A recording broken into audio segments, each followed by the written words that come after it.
Strategies I used for this week are jigsaw reading and daily journal, dialogue journal, excuse me.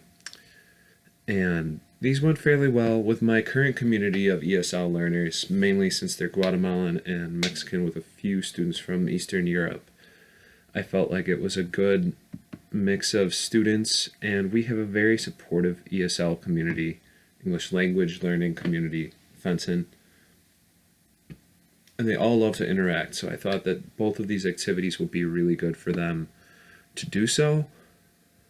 especially the jigsaw reading, in which if someone didn't understand something, they could turn to a peer, and hopefully that peer would be able to better explain it to them, which did work in most cases, but not all, which I'll get to. And then the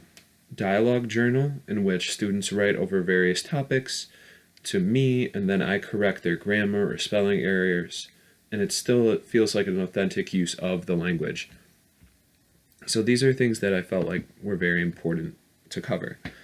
The outcomes were, there was one really good outcome of the writing I felt was really good, in which I was able to give positive washback or feedback to the students and give them areas to improve, but in a constructive way, and still fostering that relationship and rapport between the student and I.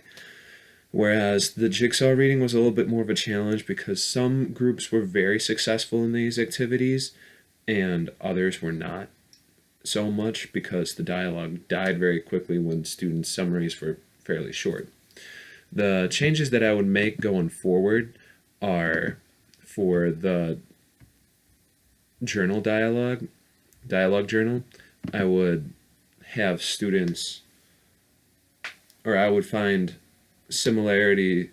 in the problems that students encounter with their writing and try and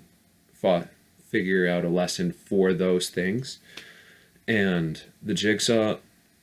reading, I think that I just need to use guided discoveries or something like that for the tool to kind of pre-teach the vocabulary so they have an idea of what it is going into the reading, and then they continue to build that schema and that base of knowledge as they go forward.